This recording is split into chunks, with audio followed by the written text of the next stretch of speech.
Hello guys, welcome back to the channel. It's TPM5 here, back again with another NBA video.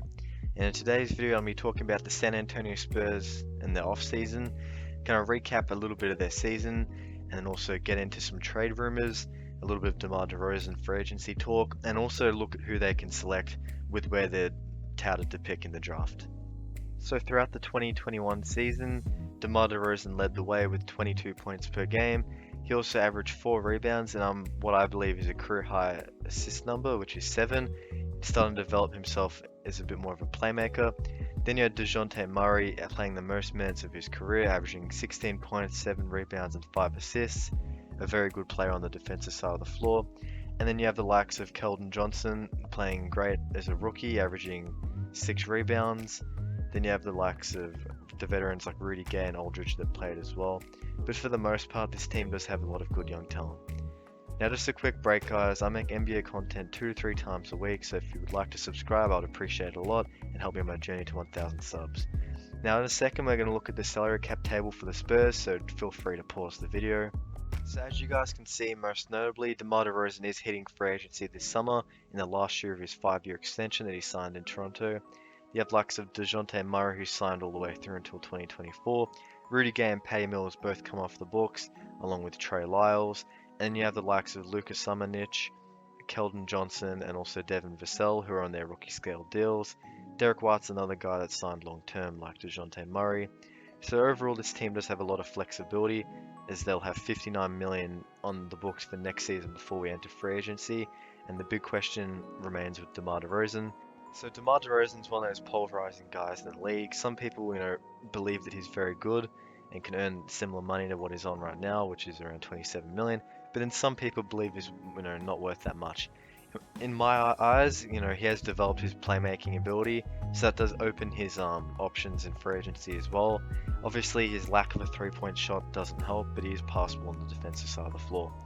I think that if I'm the Spurs, and I think you Spurs fans should comment and tell me, I want to hear what you guys think as well.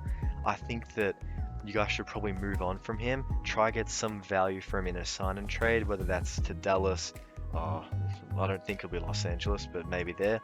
We'll look at some trades later, but yeah, we need to get some value out of him because he's 31, and then besides, out of all the guys that are on the roster next year, the next oldest is 27, which is Derek White. So I think that this team probably does need to start heading in that direction. They're a very proud franchise. They had their long 20-year playoff streak, but I think that now probably is the time to rebuild, and they have been very good over the years at picking up talent, so I think that they'll be able to be competing very quickly. So quickly touching on back to the trades I mentioned, the Mavericks could make a deal for DeMar DeRozan, and that would obviously help Luka Doncic with creation as well, like he can create his own shot. The only issue would be the lack of three-point capability for him. Obviously, he's working on it, but is obviously not an elite shooter from deep.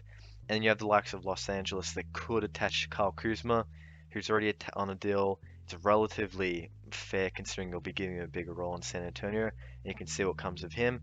And you might be able to take someone like Dennis Schroeder, and they'll probably attach a pick or two in there as well. So that could be a way to get off of DeMar DeRozan.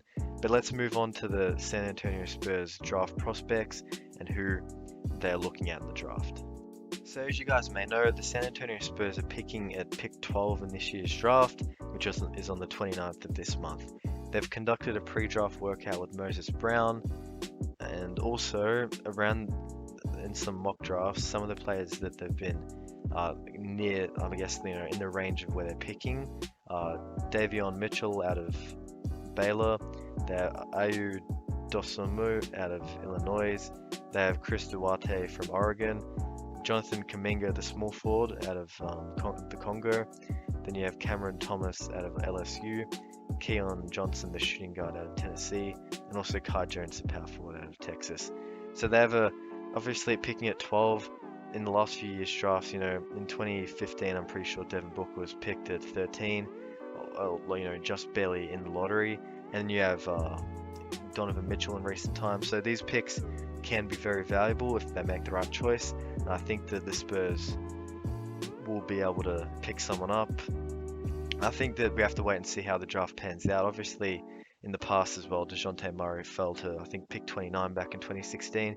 So the Spurs do know how to draft. That's one thing I'll have faith in them with, and the player development will be good as well. And just quickly, because I forgot to mention it before, DeJounte Murray has been linked with trades, but he is, contracted long term, and I think that, he likes in San Antonio. But that's my 2 cents there. Now, thank you guys for watching. Please don't forget to subscribe, like the video, and also comment, guys. I want to hear from you guys, and I'll try to reply to you all. Thank you guys for watching. Have a good night or day.